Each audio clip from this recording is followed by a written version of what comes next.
Durdle Magic. Thank you for tuning in to Durdle Magic. Please subscribe and hit that notification bell if you like the content you see here today, and leave a like and share the video with someone you might think is interested. Leaving those likes really helps us out, but another way to help us out is by using our TCG Player affiliate link below. If you're looking for singles, sealed product, or gaming accessories, please consider using our link to support the channel. We also have some playmats at inkgaming.com. Go ahead and hit the link in the description to check those out. Alright, let's grab some spells and durdle with some magic. Welcome back to Durdle Magic. Today we are playing some Neyith of the Dire Hunt. Looking at our opening hand, that's a mulligan, so let's go ahead and get that free one out of the way. Looking at our next hand, we do have lands, we do have a lot of ramp in the deck, so I'm inclined to keep it, see where it goes. Looks like we're going second, that works for me. We'll cover our commander in a minute. Our first opponent is Horde of Notions. Wooburg for a legendary 5/5 Vigilance Trample Haste, a legendary creature elemental. Wooburg, you may play target elemental card from your graveyard without paying its mana cost. Came out in Lorwyn. Temple Garden into play tapped for them. Comes to our turn, we get Eternal Witness. Let's go ahead and play that Forest in case we hit some ramp and pass it off to our opponents.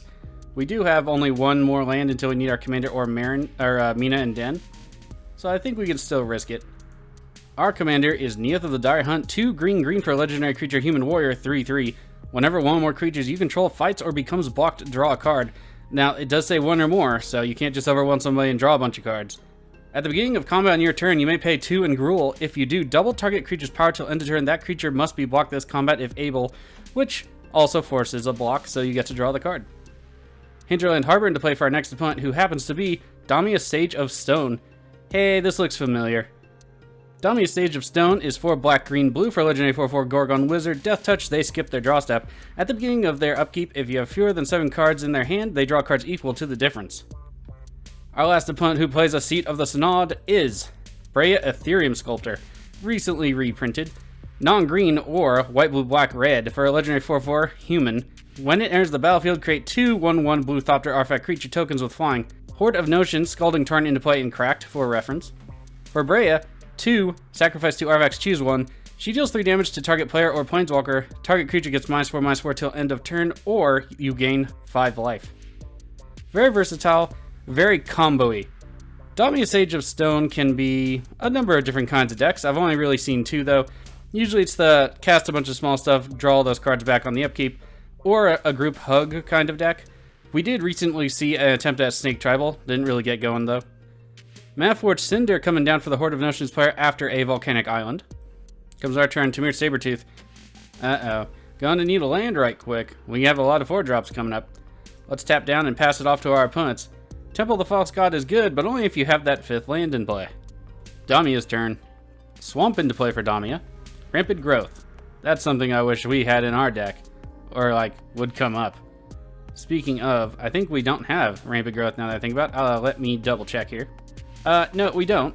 But we do have Farseek, we do have Sylvan Scrying, we do have Wilt that has Cycle. We also have a number of other lands, so I guess adding Rampant Growth wouldn't be such a bad idea. Island into play tap for Damia off the Rampant Growth. Ancient Den into play for Breya. Interesting, one of the hit all 4. Felwar Stone coming down as well. Tithe coming down for the Horde of Notions player. That's an interesting card. They'll search the library for a Plains card. Scrubland to the battlefield for the Horde player. They tap down the rest of their mana. They're on the attack phase. No attack though. Alright, we get another land. Excellent. Unfortunately, all we have right now is Eternal Witness, so we're still going to tap them down, pass it off. Not getting Cultivate, not getting Kodama's Reach, not getting any of our other ramp at the moment. At least we will be able to have 6 mana on turn 5, so that's nice. A Forest into play for Damia, and then they're following it up with Circuitous Route. Alright, so they'll get 2 basic lands or gates onto the battlefield tapped. Great Furnace into play for Breya, so they're only 1 away. All they need is what? The Vault of Whispers? And they'll have all the artifact lands. Sword of the Meek. That doesn't make me feel better about anything. Thopter Foundry. Okay, so they already have an infinite combo. We need removal now. Alright, Vindicate coming out of the Horde of Notions player to Thopter Foundry. Nice. I'm so glad because no matter what I try to do, the removal I get in my deck is like Kolga and that's it for whatever reason. This deck does have about 8 artifact enchantment removals, so it's interesting. I think I even updated it with the Decimate, so Horde of Notions on the attack off into the Damia Sage of Stone player. Oh, there's a Cultivate. That's interesting. Alright, let's go ahead and play the Mountain. Let's play Mina and Den, and then we'll get down our Temple of the False God. Next turn, we'll Cultivate, and then we'll get down that extra land. All that jazz. Let's pass it off to our opponents. To Damia's turn. Damia Sage of Stone entering the battlefield for that player. Breya's turn, Buried Ruin directly into play. That's unfortunate. They're most likely going to get back their Thopter Foundry. Aetherflux Reservoir. Oh, Breya. Why you gotta be so like that? I hope we draw a lot of our removal. I honestly hope we do. Breya's gonna have to be kept well in check, it looks like. Horde of Notions player tapping down the 5 colors. Are we going to see all the commanders of this game? Horde of Notions coming down for that player. Also, how do you feel about the Lore 1 Elementals? I kind of like their hybrid animal status. It does have haste. There we go. Horde of Notions off into Breya. Mana Forge Cinder off into Breya. Poor Cinders. They weren't always like that. Damage is good. 5 commander, 6 to the regular life total. To our turn, we get Rada, Heart of Keld. A card I've been wanting to try out. So what do we want to do with that? I say we play her, and then we do Cultivate. Sure, why not? Rada, Heart of Keld. Go. Also, if you run Red-Green Omnath, this is a good card to put in front of it if you want the deck to be less threatening. Mounted on top of our library, let's go ahead and play it. Now there's a forest on top as well. Let's go ahead and play that, I guess. Ooh, Nature's Claim. Well, now I don't want to go search for other lands. That's just a sad face. Alright, let's play Tamir Sabertooth. Don't get any more extra lands at the moment. I want Nature's Claim to get drawn. And let's go on the attacks. Let's attack Mina and Den off into the Breya player. Looks like damage is going to be good unless they have, I guess, an unsummon of some kind. Damage is good. Breya down to 30. Let's pass it off to our opponents. Get that Nature's Claim to hand once we go around the table. Damia's turn. Damia triggers. They'll draw till they have 7. There they go. Full hand. Blighted Woodland into play. Lots of ramp for Damia. Luckily, we had those 2 lands on top, which is something I would usually complain about, but we do have Mina and Den, so that was awesome. Lotus Cobra into play for Damia. Could be a landfall deck. To Breya's turn. 4 cards in hand. 5 commander damage, 30 life total. Island into play, 3 cards in hand now. Buried Ruin, they'll get back the Thopter Foundry. That's not good. Thopter Foundry coming back down. Reservoir will trigger, they'll gain 1 life. We have a response out Damia. Blighted Woodland getting cracked for more lands. 2 lands into play, 2 Lotus Cobra triggers. Bunches of free mana. Oh, we have an Arcane Damia. Nice. There goes Thopter Foundry. Breya goes through the turn. Their plans foiled again. Arcane Denial will trigger on the upkeep of the Horde player. Damia will get 1 card, Breya will get 2. It does say they may choose to draw 2, but who doesn't choose to draw the 2? I mean, if you're playing against Nekosaur or something, I get it. Horde tapping mana. Blue filtered through the Mana Forge Cinder. I always forget its name. To red, let's see what they're doing. Zerda Dawnwaker. Okay. Horde of Notions player on the attack, both in the Breya. Breya taking all the hate this game. I'm interested to see why Zerda's in there. It won't do anything for the Horde of Notions ability. Notably, I was never keen on the companions. I didn't like them. And that mechanic and the fact that they'll have to be fixed after the fact doesn't help me at all. Alright, we draw a card on our turn. Nature's Claim. Kadoma's Reach on top. Don't think we'll need that. I think we can go ahead and cultivate Nature's Claim on the Aetherflux Reservoir if it becomes a problem. Otherwise, we can play our commander. Sounds like a plan. I'm going to get 2 Forest out of the deck. Feels like a good idea. Forest play. Let's play the Forest from our hand. We'll play the Rogue Passage from the top of our deck. Ooh, Pier's Whim. I do love that card. Very political. Let's go ahead, cast our commander. Neyith of the Dire Hunt to the battlefield, and let's go to attacks. You'll trigger, let's target Rada. We will pay the cost. So Rada will be able to be a 6/3 with first strike, and I'm going to send that off over into Damia. Because I don't want to just leave attention away from the Breya player. So, we'll have to deal with our other opponents eventually. I'd rather deal with them sooner rather than later. Damia moves to intercept with the Lotus Cobra against Rada. We have a trigger. Nice, we'll get an extra card off of it. Pier's Whim, I think it will be. Ooh, Rhythm of the Wild. That'll be good later. Alright, damage is good all around. Let's pass it off to our opponents. Hopefully Damia doesn't take anything too personally. To Damia's turn, you know what she does. Mana Reflection with the art that I wanted that I didn't get out of my box. The sadness. But very good, so if they tap a permanent mana, it produces twice as much mana instead. Gaze of Granite 5. Yeah, I kind of saw that coming. So, nothing we can do about that. Unfortunately, we're going to use Rada. I was really looking forward to that. And we're going to use our extra land drop, Tamir Sabertooth, all that jazz. There everything goes. We'll return our commander to the command zone, but all is not lost. We still have Xenagos. Ichor Wellspring coming to the battlefield for Breya. They will draw a card. They'll also draw a card when we destroy it with Pier's Whim. Well, I guess technically they get to choose. They could sacrifice their lands if they wanted. Out to the Horde of Notion's turn, tapping down some mana. Ooh, Chromatic Lantern will be good for him. Cyclonic Rift. Alright. They're bouncing the Mana Reflection. Dang it. Now we gotta wait on Pier's Whim a bit.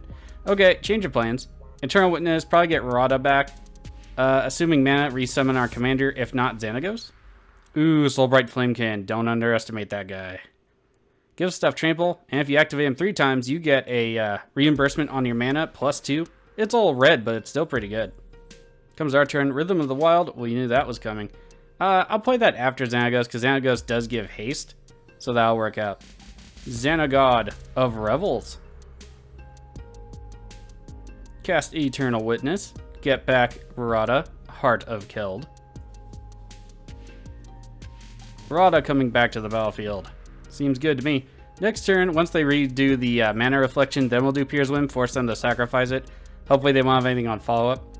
Hey, mountain on top. Or, mountain. Forest. Wow. Alright, off to combat.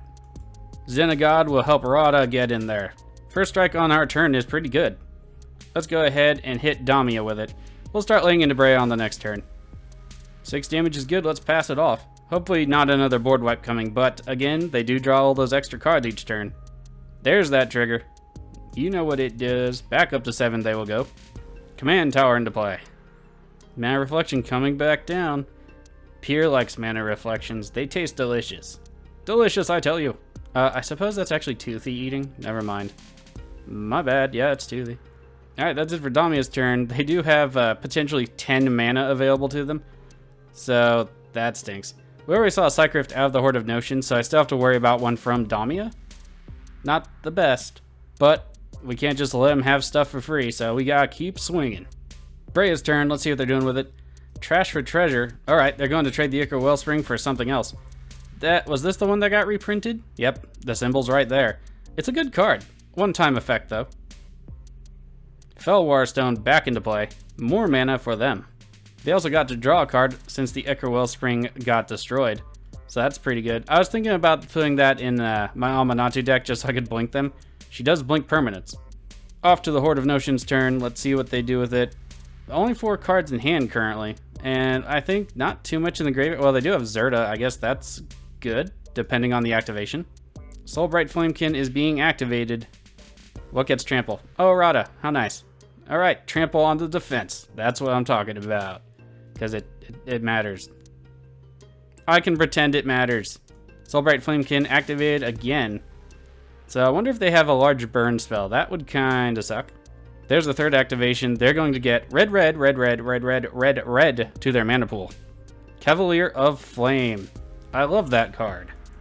Alright, they choose if they want to wheel any number of cards from their hand.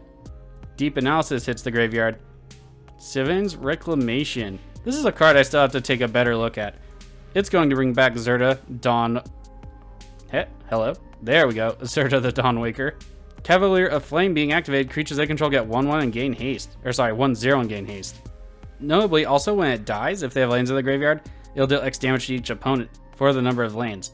Cavalier coming into us, the 2 elementals off into the Breya player. We'll just take the 7 off the Cavalier. I don't want to block with Eternal Witness just yet.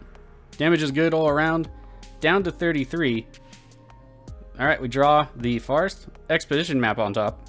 Let's play the Forest. Pier's Whim. Let's go do it. Everyone's a foe, but we'll go get a land. Seems nice. Let's get Arena. I haven't been able to test that out yet. Acidic Slime on top of our library now. Alright, that takes care of the artifacts and enchantments. What else might we want to do? Oh, Breya quits the game, untapping my lands as I go to do things. Okay, so I think we need to draw more cards, so I think our commander is the thing that's going to be up for us right now. So let's go ahead and do that.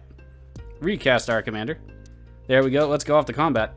We'll target Eternal Witness with the Neyith trigger. Xenagos will make Rada bigger again, that way we can keep swinging at Damia. First strike over Death Touch. We will not pay for the Neyith trigger. We don't have enough mana. All right, let's go combat.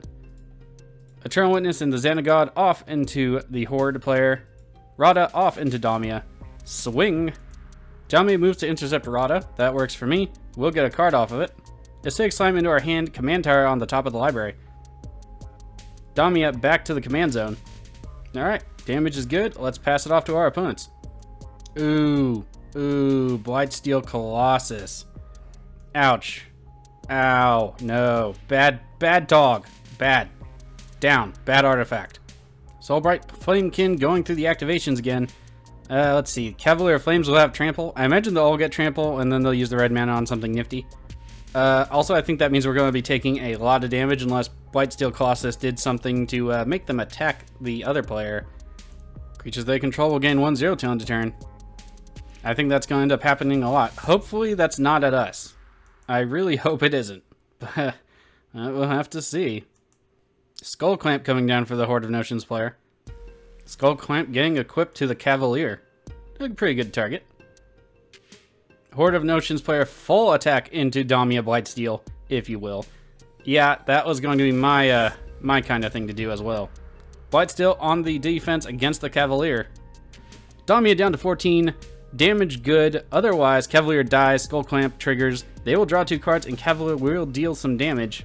Let's see how much. Oh, stop closing on me. I can't see the lands. Only 1 land to each of us. That's okay with me. Horde of Notions second main. Tapping some mana. Toxic Deluge for 11. Dang it. Well, there goes Xanagos. That's unfortunate. Our commander will also go back to the command zone. We draw Command Tower. Let's go ahead and play it. Let's play Rhythm of the Wild. Let's play Stonehoof Chieftain. We'll give it haste. Let's attack the Damia player while their defenses are down. Take them down to 5. Damage is good. Let's pass it off to our opponents. Mana up for Nature's Claim. We have a Acidic Slime next turn, plus whatever card we draw, plus our commander. And she can also get haste. She will cost as much as the Stonehoof Chieftain, though, so that's a little expensive. Rampaging Baloths. So maybe it still was that landfall deck. Still don't really know. Kodama's Reach. That'll be 2 4/4 tokens. Dimir Aqueduct. Okay, there you go. Bounce another land, get to keep replaying it. That'll work. They have enough mana where they could just keep playing the Karoo land as well. 2 tokens into play. Luckily, nothing has haste over there. Horde of Notions turn. So I'm thinking against them, because we'll be able to kill Damia with just the Rogue's Passage here. Acidic Slime into play. We'll use Nature's Claim to destroy their Skull Clamp. Acidic Slime, I want to destroy one of their lands. Volcanic Island is their only red source, but I'm going to be nice and hit Tropical Island. You know, quote-unquote nice. Because, yeah, that's a B move. This isn't competitive. I don't need to do that. And then we'll deal with them, because we'll take away their card draw. 3 cards in hand for them, plus their commander. They can get stuff back. Oh, Sivan's Reclamation, getting flashed back. What are they getting back? Zerda and what? Oh, just Zerda? Sad face. Oh, there's the copy. Soulbright Flamekin. There we go. Arid Mesa into play for the Horde player. Crack. Taiga into play. Okay, so blowing up their red source is not so much of an issue anymore. Soulbright Flamekin being activated. There it goes again. They only need to do it one more time to get all that red mana. Alright. I think... Nah, we'll wait for him to equip the Skull Clamp on something. 8 red mana to the mana pool. They're already ticking it down. Iridescent Soulstoke. Nice. Incandescent Soulstoke. Sorry. It's an Elemental Lord. They're also playing Seething Pathblazer. Other elemental creatures you control get 1/1. 1 red tap. You may put an elemental creature card from your hand to the battlefield. That creature gains haste. Sacrifice it at the beginning of the next end step. Continuing the red sneak attack kind of abilities. Skull Clamp. Let's go ahead and destroy that. We want to keep them as low on cards as possible. Alright, Horde of Notions player through combat. They can get back their commander next turn, I'm pretty sure. So we need to do something about their board state. Fiery Confluence, you don't say. 2 red for sorcery. Choose 3. You may choose mode more than once. Alright, alright. So I think we do that like straight off. Get rid of most of their board. Alright, 2 damage to each creature and 1 damage to, or 2 damage to each opponent. Cast it. There we go. Let's go to attacks. We'll make the Stonehoof Chieftain unblockable. Into Damia we go. Damia down, -5. Alright, just us and the Horde player now. But, before we go, let's go ahead and fight their creature. Zerda down. Alright, 0 cards in hand for the Horde player. They will draw one, and they still have their commander. Let's see if they get as lucky as we did with that Fiery Confluence. Deep Analysis, Flashback. Alright, pay 3 life. They'll draw 2 cards, 1 in blue for that flashback cost in addition, by the way. Soul Ring coming down for the Horde of Notions player. 2 cards in hand currently. Wispmare, when it enters, destroy target enchantment. Ah, my haste. Titania, Protector of Argoth coming down for the Horde of Notions player. Alright, let's see what land they get back with it. Scalding Tarn, they got it back, they cracked it. They're going to get an elemental to help block us. Not cool, man. But this Horde of Notions player not going down without a fight. I can appreciate and respect that. Underground Sea into play for the Horde player. Comes our turn, we get a Forest. Not terribly helpful, but we'll see. So it's 8 mana for our commander, which leaves 6 mana otherwise. I could use the Stonehoof to kill Titania, get a 6, I'm down, kill the Soul Ring, and then we can just attack through the Elemental. Sounds like a plan. Go ahead, kill the Soul Ring. We don't want to kill a land, that just makes an extra blocker. Let's go ahead and have... Oops. I meant to click on the Acidic Slime instead and misclicked. What can you do? Alright, let's just pass it off then. Dak Faden, huh? I did not expect that. Let's see what he does. Dak Faden being activated. Horde of Notions player will draw 2 and discard 2 cards. 1 blue-red for a legendary Planeswalker Dak comes into play at 3 loyalty counters. +1, target player draws 2 cards, then discards 2 cards. -2, gain control of target artifact. Sorry. -6, you get an emblem with. Whenever you cast a spell that targets 1 or more permanents, you gain control of those permanents. Really good ultimate. I'm glad he starts at 3 and only has a +1. Titania coming at us. Do we want to block? We do have our commander next turn. We can double the power of Stonehoof Chieftain. They have 0 cards in hand. I think we just take it and make sure we can get that kill in, especially after Arena did whatever it did and I did whatever I did. So let's not screw it up. We take 5. Skarg the Rage Pits. Okay, let's go ahead and play it. Let's cast our commander, get her down. Let's go to combat. We will target the Stonehoof Chieftain with Neyith's ability, and we will pay for it. Let's go to attacks. Make sure we do not attack the Planeswalker. Alright, and this should be 18 good damage. Let's go ahead and see what happens. Stonehoof Chieftain will make our Acidic Slime indestructible and give it trample. Alright, and we win the match. No hand to reveal, but let's do it anyway. And let's go take a look at the deck. Okay, so here's the deck, Neyith of the Dire Hunt. It's a lot of creatures, a little bit of fighting, some lure effects, mostly in the engulfing slagworm here. Put lure on that, you can wipe out somebody's board pretty easily. For lure effects, we have Nemesis Mask, and that's about it. It is an equipment that we can keep re-equipping the creatures. You could put lure in the deck and stuff like that, maybe Gorm if you wanted to. But I'm more about trying to smack stuff down and having them block and chump block to save damage. It seems to work out pretty well. So we do have a few creatures that do fighting in here. Azuri's Predation being a premier spell in the deck. We also have Gruul Rage Beast, Ravager Worm. We also have the very impressive Kolga. I recommend picking one of those up if you don't have one in your collection. It's pretty good, and especially if your commander happens to be human like Neyith is, it can work for you. We also have Brash Taunter, just because I kind of like the guy. It also fights, so you can get a card off of that. Can fling damage at your opponents, even if you fight one of your own guys. Other than that, we have a lot of green ramp. We have Ronus the Indomitable too. Probably the original fight commander, if you can call it that. We have a few things that throw damage. Warstorm Surge, Terror of the Peaks, again, Brash Taunter. We do have Haste in Urabrask the Hidden, Rhythm of the Wild, and the Swiftfoot Boots. And Haste can come in real handy. We also have 2 Domri Raids, Domri, Anarchabolus, and the original. So this one will fight, and this one will also make your creatures fight. So it just kind of works out. Plus they have extra abilities. Rada Erdekeld was surprisingly good, especially with Mana and Den in play. So I'm going to have to take a closer look at that, figure out what's going on there. We do have the Trample Ward in here, and I did add Decimate and Fiery Confluence. Fiery Confluence was clutch. We couldn't have done like anything else. We would have been overwhelmed by those elementals over time because we just didn't have any draw engines going. It has come down in price. It did also get reprinted in the Chandra spellbook. As far as card draw goes, we do have our commander. Then we have Soul of the Harvest here in the 6 slot. Ulrun Frostfang. Actually, it's really good. Gives your attacking creatures death touch. And when you hit somebody, you can draw a card. So if you can get in there, with, especially if you have a bigger guy with trample or you fought something and killed it and can get through. Archetype of Endurance over here for some protection. And we also have Elemental Bond, Guardian Project, also for card draw. So here's the deck. It's okay as far as decks go. It's another Gruul commander. I've had a lot of trouble with Gruul commanders personally. None of them seemed very interesting. But Neyith of the Dire Hunt does open some interesting opportunities for Gruul that are still very much in its wheelhouse. It is a good casual deck. It'll never be, you know, like super strong. Nobody will ever have to be like, yo, murder him immediately. I recommend this if you want something Gruul casual, a little bit more interesting. I also recommend getting this Godzilla King guy.